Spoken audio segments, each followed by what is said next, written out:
Hello good morning दोस्तों, बहुत बहुत स्वागत है आप सभी का एसएससी लैब पर। Very warm welcome. 13 जनवरी और हम करने जा रहे हैं बेहतरीन से करंट अफेयर्स 10 मिनट में 10 खबरें।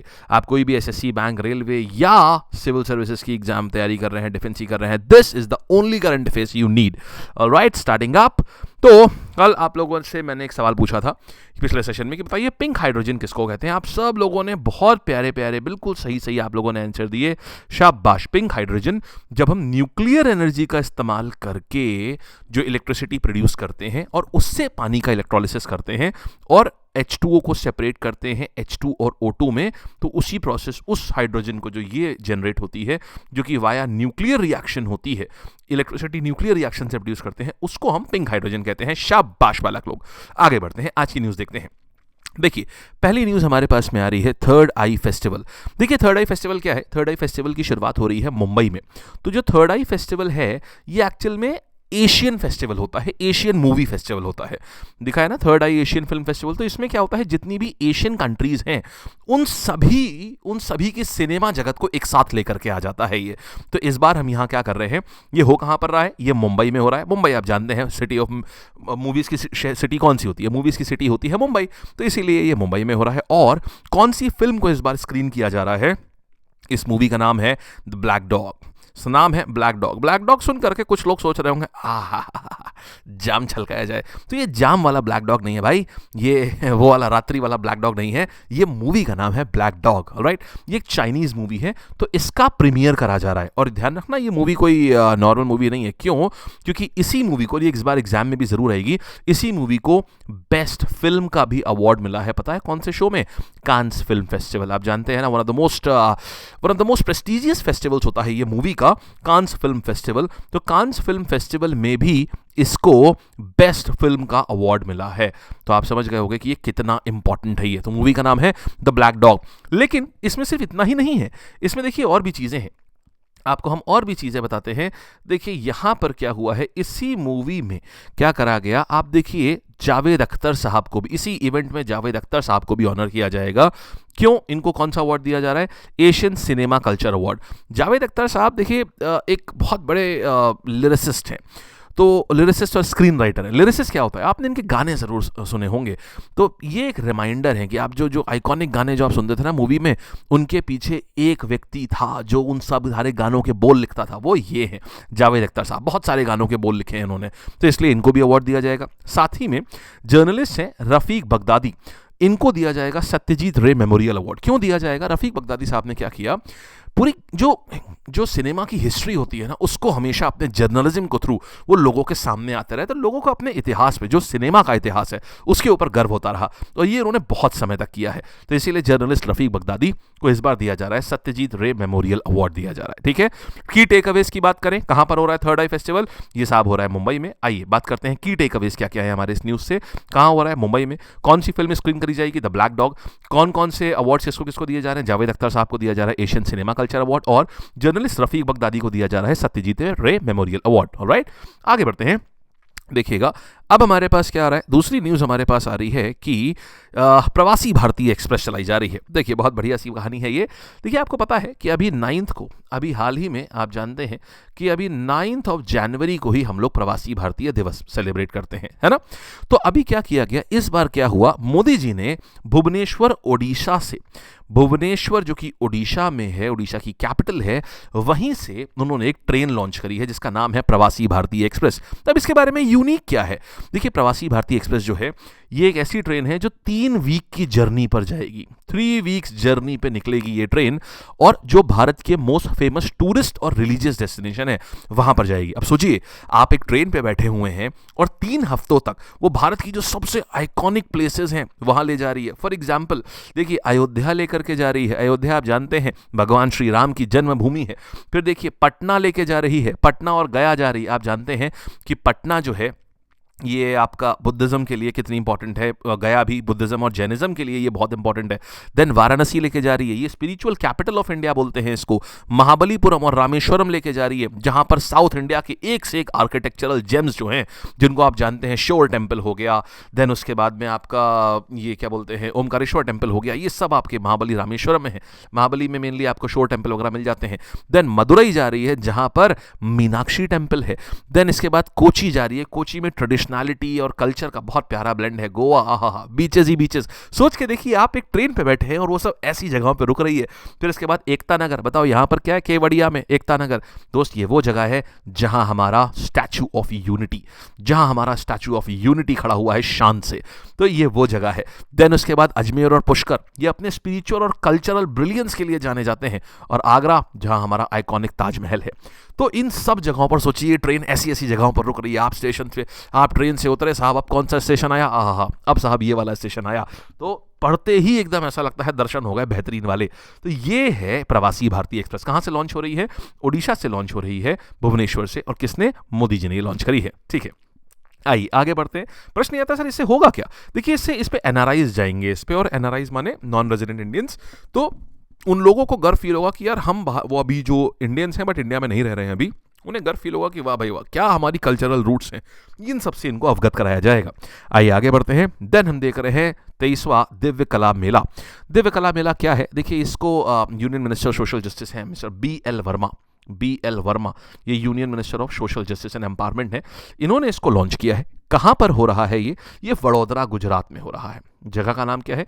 वडोदरा गुजरात में हो रहा है ये। इसमें क्या कर रहे हैं हम, 100 से भी ज़्यादा दिव्यांग आर्टिस्ट बुलाए गए हैं। 100 से भी ज़्यादा दिव्यांग आर्टिस्ट हो गए, दिव्यांग क्राफ्ट्समैन हो गए जो अलग अलग प्रकार की चीज़ें बनाते हैं, दिव्यांग एंटरप्रेन्योर्स हो गए, यानी जिन्होंने अपनी इस चीज़ को बीच में नहीं आने दी, अपनी इस अक्षमता को अपनी सक्षमता बनाई, बीच में नहीं आने दिया और एडवर्सिटी से लड़के आगे बढ़े। तो ये 20 स्टेट्स एंड यूनियन टेरिटरीज से इन सबको बुलाया गया है पार्टिसिपेट करने के लिए। एंड दोस्त, ये 100+ लोग हैं जिनको बुलाया गया। इमेजिन करिए किस लेवल की पावर होगी इस इवेंट में, कि जहां पर ऐसे लोग जिनको दुनिया मानती थी अरे ये तो अक्षम हो गए, ये बेकार हो गए, अक्षम है ये, वहां से किसी इंसान ने बिल्ड कराया अपना पूरा। तो किस लेवल का पॉजिटिविटी और किस लेवल का मोटिवेशन होगा। सोचिए, एक बार आप घूम के आ गए ना, तो एग्जाम तो आप ऐसे ही निकाल देंगे, इतने मोटिवेटेड हो जाएंगे आप कि एग्जाम तो आप ऐसे ही निकाल देंगे। तो ये इसको इनॉग्रेट करा जा रहा है। इससे होगा क्या? इससे देखिए एक इंक्लूजन दिखता है। इंक्लूजन समझते हैं क्या होता है?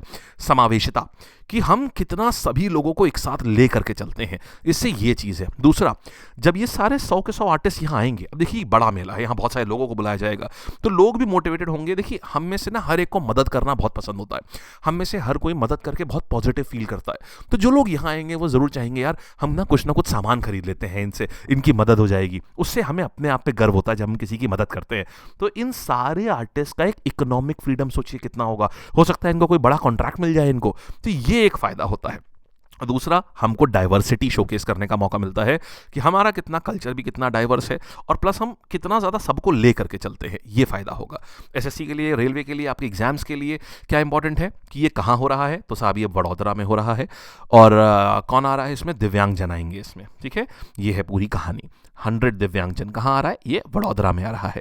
आगे बढ़ेंगे, फिर देखिए कुंभवाणी, ये आ रहा है। ये एक नया चैनल लॉन्च किया गया है आकाशवाणी के अंतर्गत ही, ये बेसिकली प्रसार भारती के अंतर्गत ही ये कुंभवाणी एक नया रेडियो चैनल लॉन्च किया गया। ये एक रेडियो चैनल है, इसको लॉन्च कर रहे हैं। और क्या करेगा ये, देखिएगा। अब होगा क्या इसमें कुंभवाणी चैनल में? तो देखिए, हर कोई तो कुंभ नहीं आ सकता ना, राइट? अब हर कोई कुंभ आ नहीं सकता, बहुत सारे लोग, देखिए उम्मीद है कि 40 करोड़ लोग इस बार का कुंभ जो है ये अटेंड करेंगे, 40 करोड़ पीपल। लेकिन जो लोग नहीं आ पाएंगे, भाई देश हमारा 125 करोड़, अब तो 150 करोड़ हो रहे हैं, लेकिन ऑफिशियल फिगर ये है, तो 125 करोड़ लोगों का देश है, 40 करोड़ लोग आ पाएंगे। जो नहीं आ पाएंगे उनके लिए ये योगी जी ने इसको लॉन्च किया है, कुंभवाणी नाम है इसका। तो जो भी लाइवलीनेस होगी ना, जो वहाँ कल्चरल प्रोग्राम चल रहे होंगे, एक इस चैनल के ऊपर सबको ब्रॉडकास्ट किया जाएगा। आप अपने कानों से सुन सकते हैं उन सब चीज़ों को, कि कौन सा अखाड़ा आया है, क्या हुआ है अब, और कैसे कैसे स्नान हो रहे हैं, आज कितने लोग आए, कौन सा प्रोग्राम चलाया जा रहा है वहाँ पर, ये सब आपको मिलेगा यहाँ पर। ये लाइव ब्रॉडकास्ट किया जाएगा प्रसार भारती द्वारा। अच्छा, मैंने इसमें कुछ नाम लिए, मैंने एक नाम लिया प्रसार भारती का, ठीक है। इसके बाद मैंने इसमें नाम लिया आकाशवाणी का, ठीक है। इसके बाद मैंने नाम लिया इसमें आकाशवाणी का। इसके बाद मैंने इसमें नाम लिया है ऑल इंडिया रेडियो का। तो ये होता क्या है, क्या ये अलग अलग है सब कुछ? ध्यान से सुनिएगा, बहुत प्यारी चीज़ है, हम समझाते हैं। आपके एग्जाम के लिए क्या इंपॉर्टेंट है ये बता दे रहा हूँ। एक तो ये चैनल का नाम पूछेगा कि क्या है, कुंभवाणी है, किसने इनॉग्रेट करा, योगी जी ने, बस एग्जाम में सिर्फ इतना इंपॉर्टेंट है। अब सोचिए अपने नॉलेज, अब फूड फॉर थॉट देते हैं थोड़ा सा नॉलेज के लिए। देखिए हुआ क्या था, AIR जो है ऑल इंडिया रेडियो, ये 1936 में इसका जन्म हुआ था। ये एक प्राइवेट कंपनी के तौर पर आया था, ऐसे ही 1927 में इनफैक्ट ये आया था। और 1927 में ये बॉम्बे में इसने ब्रॉडकास्टिंग शुरू करी, बॉम्बे और कलकत्ता में। अब हुआ क्या, सरकार, ब्रिटिश सरकार को ये चीज़ बढ़िया लगी तो उन्होंने इस प्राइवेट कंपनी को खरीद लिया, बोले ये हम लेंगे, और उन्होंने इसका नाम चेंज कर दिया और 1936 में ऑल इंडिया रेडियो कर दिया। ठीक है, इसीलिए मैंने 1936 लिखा है। जिस नाम से ये शुरू हुआ था ना, इसका नाम था IBC, इंडियन ब्रॉडकास्टिंग कंपनी, 1927 में। बट 1936 में ब्रिटिश सरकार ने इसको रीनेम कर दिया ऑल इंडिया रेडियो और खुद ही खरीद लिया था। खरीदा 1930 में था लेकिन नाम बदला 1936 में।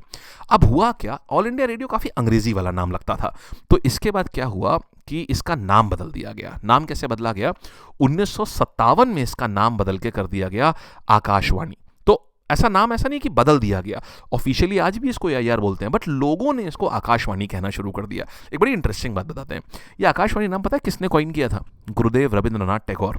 उन्होंने अपनी कविता में पहली बार जिक्र किया था इस चीज का, आकाशवाणी का। ठीक है, तभी इसको 1957 से कोलोकियली इसको आकाशवाणी कहने जाने लगा। तो जब भी आप देखिएगा आकाशवाणी बोला जा रहा है, AIR ही है वो, यानी वो ब्रॉडकास्टिंग कंपनी है। फिर बात आती है कि साहब ये प्रसार भारती क्या है। देखिए AIR जो ऑल इंडिया रेडियो था, या कह लें आकाशवाणी था, ये ना पहले काम करा करती थी उसके अंडर, ये ministry of information and broadcasting के डायरेक्टली अंडर काम करती थी। तो अब सर बिल्कुल ही सरकार के अंतर्गत है, तो इसको ना अपनी स्वतंत्रता नहीं थी बहुत ज़्यादा कि हम क्या दिखा सकते हैं क्या नहीं दिखा सकते हैं, हर बार इसको सरकार से ही परमिशन लेनी पड़ती थी। तो फिर 1997 में क्या किया गया, 1997 में सरकार ने एक ना ऑटोनॉमस कंपनी, एक बॉडी बना दी, एक बोर्ड बना दिया जिसका नाम रखा प्रसार भारती। और प्रसार भारती को है आज भी ministry of information and broadcasting के अंतर्गत, बट अब बीच में एक प्रसार भारती एक कमीशन बना दिया, कमीशन क्या, एक बोर्ड बना दिया। अब क्या होगा, जितने भी, इसको बोला आप आकाशवाणी माने AIR भी संभालो, आप दूरदर्शन भी संभालो, तो सरकार की जितनी भी ब्रॉडकास्टिंग होती है ये सब कुछ प्रसार भारती संभालता है। प्रसार भारती के अंतर्गत दूरदर्शन भी है, प्रसार भारती के ही अंतर्गत आकाशवाणी भी है, और इसी के अंतर्गत क्या आया, कुंभवाणी भी इसी के अंतर्गत आया। मतलब सरकार के जितने भी चैनल्स होंगे वो सब प्रसार भारती के अंतर्गत आएंगे। प्रसार भारती एक प्रॉपर बोर्ड बना दिया गया, समझ गए आप बढ़िया से। ठीक है, तो ये है पूरी कहानी की आखिरकार ये है क्या, ये एक ऑटोनॉमस बॉडी है, स्टैट्यूटरी बॉडी है, माने एक्ट ऑफ द पार्लियामेंट से ही बनाई गई थी ये बॉडी। अब एक्ट ऑफ द पार्लियामेंट के थ्रू बनाते हैं ना, तो काफी सारी इंडिपेंडेंस ऑन पावर्स आ जाती हैं बॉडी के पास में, कि उसे हर चीज के लिए मंत्री जी से पूछने नहीं जाना है, ये मतलब होता है इसका। समझ गया बढ़िया से, चले आगे। देखो तो क्या आएगा, चैनल का नाम क्या, कुंभवाणी, किसने बनाया ये देख लिया आपने। ठीक है, आगे आओ। फिर देखिएगा 6th and last scorpion class missile हमने बनाई है। अब साहब ये क्या है, देखिए कहानी ये आती है, ये इसका नाम है INS वाघशीर। क्या नाम है, वाघशीर, ये नाम है VAGHSHEER। अब देखो ये होता क्या है, तो कहानी ये आती है, पहले मैं आपको ये बता दूं कि यार ये स्कॉर्पियन मिसाइल क्या होती हैं, स्कॉर्पियन क्लास मिसाइल। देखिए होता ये है कि स्कॉर्पियन या स्कॉर्पियन दोनों हम कह सकते हैं इसको, ये डीजल इलेक्ट्रिक सबमरीन होती हैं। हमने फैसला किया था, एक हमने प्रोजेक्ट 75 नाम का एक प्रोजेक्ट चलाया था। इस प्रोजेक्ट 75 में हमने ये डिसाइड किया था कि ना हम 6 सबमरीन बनाएंगे। इन सबमरीन की खासियत क्या होगी, ये सारी स्कॉर्पियन क्लास होंगी। ठीक है, आइडियली ना इसको स्कॉर्पियन नहीं कहते, इसको ये कहते हैं, इसको स्कॉर्पियन बोलते हैं इसको, ये सही स्पेलिंग है इसकी। तो स्कॉर्पियन का मतलब ये होता है कि ये बहुत ही ज़्यादा स्टेल्थ मोड पे चलती हैं। जब भी ये वर्ड देख लेना किसी सबमरीन का, देखो सबमरीन क्या है, सबमरीन है जो पानी के अंदर छुप के चले, मतलब कोई उसे पकड़ ना पाए। तो ये जो स्टेल्थ मोड, स्टेल्थ का मतलब होता है छुपे छुपे कार्य करना। तो ये ऐसी बनाई गई हैं कि इनको रडार भी नहीं पकड़ सकता है, इस तरीके से इनको बनाया जाता है।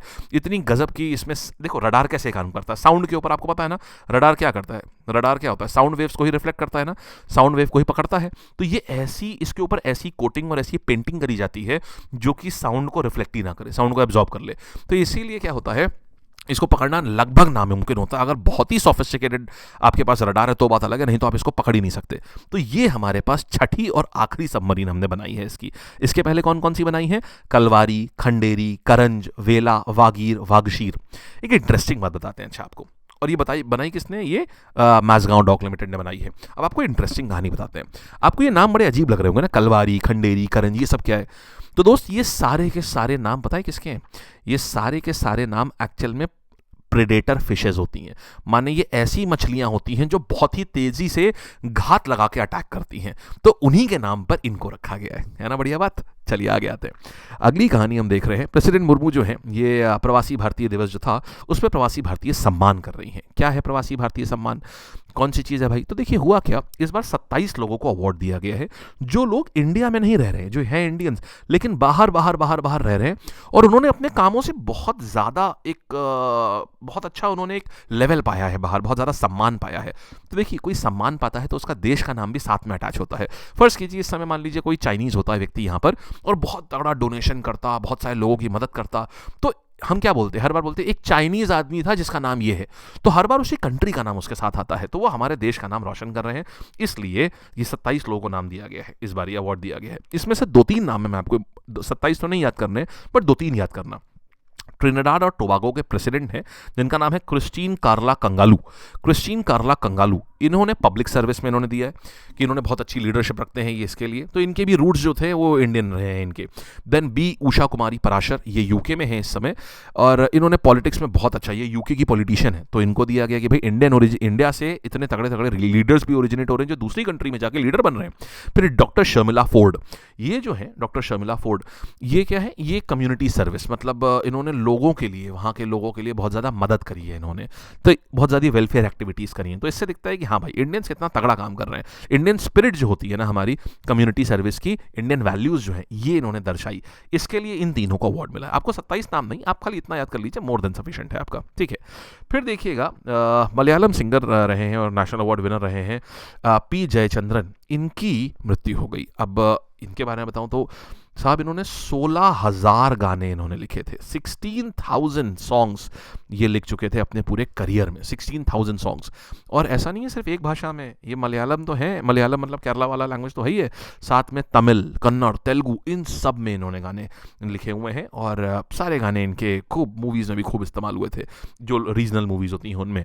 प्लस इनको नेशनल फिल्म अवार्ड भी मिल चुका है, बेस्ट प्लेबैक सिंगर का मिला था 1980s में, और 5 बार इन्होंने केरला स्टेट अवार्ड मिल चुका है। तो ऐसे करके इन्होंने ये 5 Kerala state film award, 4 Tamil Nadu state award, J C Daniel award होता है। तो जेसी डैनियल अवार्ड क्या होता है, ये हाईएस्ट अवार्ड होता है सिनेमा का जो गवर्नमेंट ऑफ केरला देती है, जेसी डैनियल अवार्ड, वो भी इनको मिल चुका है, इसलिए ये बहुत फेमस है। तो ये अब नहीं रहे, तो ये आपको इनका नाम जो है थोड़ा आपको दिमाग में याद रखना पड़ेगा, ठीक है।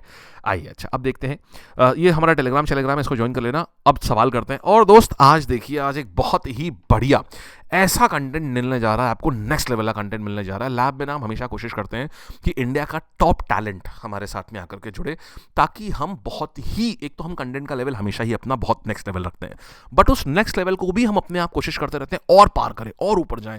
क्योंकि देखिए मतलब है ना कि बेस्ट बनने की आशा नहीं है, उत्तम बनने की आशा है। मतलब सब में सबसे अच्छा नहीं, अपने आप में ही हम और अच्छा चलते चले जाएं तो पक्का है, हमारा ये मानना है कि हम कभी ना कभी बेस्ट हो ही जाएंगे। तो इसीलिए हम अपने लेवल को ना और ऊपर और इम्प्रूव करते रहते हैं। तो इसी तरीके से आज आपके सामने एक फैकल्टी आ रही है तो आपको उसी समय पता चलेगा। और बहुत तगड़ा कॉम्बो आने वाला है आपके पास में, मेरे साथ साथ एक और आपको व्यक्ति मिलने वाली हैं, बहुत ही तगड़ा कॉम्बो आएगा। तो उनका लॉन्च आज 10:45, यानी मेरी क्लास जो 10 बजे की होती है उसके ठीक बाद होगी, तो 11:15 पे होगी। इसको ज़रूर लाइव आइएगा और लाइव आकर के उनका भी उत्साह बढ़ाइएगा, क्योंकि जो व्यक्ति, हमें पता है कि हमारी लैब की जनता ना बहुत प्यार से स्वागत करती है, तो बहुत प्यार से और बहुत खुले मन से स्वागत करिएगा, ताकि उन्हें ही पता चले, जो व्यक्ति आ रही हैं उन्हें ही पता चले कि यार कि कौन सी जगह है, यहाँ के बच्चे कितने प्यारे हैं और कितने लविंग है। इसलिए मेरी रिक्वेस्ट है आपसे कि आज हम सबको मिल करके ना एक अतिथि का स्वागत करना है, और इस स्वागत के लिए मैं आपको इनवाइट करता हूं, और मुझे उम्मीद है आप मेरा इनविटेशन ठुकराएंगे नहीं। मेरा इनविटेशन है, आप सबको 11:15 बजे लाइव आइएगा, लाइव जरूर आइएगा। लाइव रहते हैं ना तो लोगों को लगता है कि हाँ भाई कोई व्यक्ति आया है, हमें आज हम सबको मिलकर के रिसीव करना है उनको। तो ये आप सब लोग लाइव आइएगा 11:15 बजे जरूर से, ठीक है। आइए सवाल करते हैं, थर्ड आई जो एशियन फिल्म फेस्टिवल है कौन से शहर में ऑर्गेनाइज हुआ है? अरे वाह, ये तो साहब हम लोगों ने अभी देखा है, पूरा हम लोग को याद होगा, है ना। तो हमारे पास उत्तर क्या आ गया? ये आ गया मुंबई में, हमने देखा है। देन हम बात करते हैं प्रवासी भारतीय दिवस ट्रेन कहाँ इनॉग्रेट करी गई है, तो ये इनॉग्रेट जो करी गई है ये कहाँ पर? भुवनेश्वर, उड़ीसा में। प्रवासी भारतीय एक्सप्रेस कहाँ कहाँ जाएगी? महाबलीपुरम, रामेश्वर, पुष्कर, पटना, गया, वाराणसी। हाँ, ये तो हम लोगों ने सारे देखे हैं, क्यों जाएगी, कहाँ कहाँ जाएगी, राइट। 23rd दिव्य कला मेला कहाँ ऑर्गेनाइज हो रहा है? ये ऑर्गेनाइज किया जा रहा है वडोदरा में। देन कुंभवनी चैनल, ये किसने इनॉग्रेट करा है? कुंभवनी चैनल जो है प्रयागराज में, ये मोदी जी ने नहीं, योगी जी ने किया है। 6 scorpion class submarine, scorpion is the word, right, don't call it scorpion, it's scorpion. Scorpion class submarine जो है ये कहाँ पर, कौन सी है? ये वागशीर है, और ये सारी प्रेडेटर फिश के नाम होते हैं ये।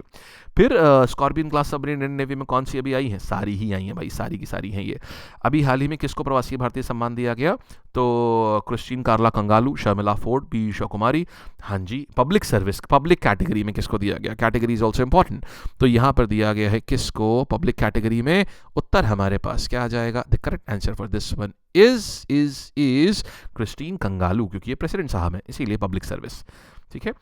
पी जयचंद्रन ने नेशनल फिल्म अवार्ड कब मिला था? ये देखिए, ये सवाल बहुत इंपॉर्टेंट तो नहीं है, बट एक जनरल, अगर किसी का एक आध महीने में एग्जाम है ना, बस उनके लिए इंपॉर्टेंट है, अन्यथा नहीं। तो ये 1986 में था। जिनका एग्जाम बाद में है वो मत याद रखना, आपके लिए इंपॉर्टेंट नहीं है, ठीक। चलिए, so guys that's it for the day, और मिलते हैं हम लोग, ये तो मोदी जी हो गए, मिलते हैं हम लोग अपने अगले सेशन में, जो कि 10 बजे होगा लाइव हमारा, और 11:15 पे होंगे हम सब लोग मिलेंगे स्वागत करने के लिए अपनी बहुत ही ऑसम फैकल्टी का, ठीक है जी। और अरे विवेकानंद साहब आए हैं और आपके लिए कुछ लेके आए हैं, महापैक पे डबल वैलिडिटी लेके आए हैं। चलिए बढ़िया, देख लीजिएगा, ये 12th को लिए था और शायद आज 13th के लिए भी है। इसका बहुत अच्छा लाभ उठा लो यार, जब ये आए ना डबल वैलिडिटी वाले, बहुत लाभ उठा लिया करो। मतलब एक साल की प्राइसिंग में 2 साल का सब्सक्रिप्शन मिल जाता है, तो ये आप ज़रूर से इसका फ़ायदा उठा लीजिए। ये आप है तो 6000 का, ये इस प्राइसिंग पे कैसे मिलेगा? The code is LAB lab, जैसे आप ये डालेंगे ना, ये आ जाएगा ऐसे, ठीक है। और ध्यान रखना, ऑफिसर 3.0 ये जो है ना, ये भी शुरू होने जा रहा है दोस्त। कब से? 15 से, 15 से शुरू होने जा रहा है ये, तो डू नॉट मिस आउट। और ये अभी इस प्राइसिंग पे है 1699 पे, ये जैसे ही लॉन्च होगा प्राइसिंग इंक्रीज हो जाएगी। अभी के लिए क्या है, आप इसको लैब कोड डाल करके आप इसको इसी प्राइसिंग पे एग्जैक्टली, ध्यान रखना, रट लो एकदम बिल्कुल, लैब इस पे डाल के आप इसको ले सकते हैं, ठीक है। चलिए बाय, टाटा, टेक केयर, मिलते हैं आज 10 बजे। बहुत प्यारी चीज़ें कराने जा रहा हूँ आज, बुक्स एंड ऑथर्स कराऊंगा, बहुत ही तगड़ा टॉपिक है, बहुत ही बढ़िया, ठीक है जी। Thank you, bye bye, take care, all the best, love you lot. मिलते हैं अपने किस समय? 10 बजे मिलते हैं, और स्वागत करने ज़रूर आइएगा 10:45 पे, ठीक है ना। चलिए bye bye, all the best. और होमवर्क आज यही है, आज आपको यहीं आना है, ठीक है। और कैसा लगा ज़रूर बताइएगा session. Thank you so much.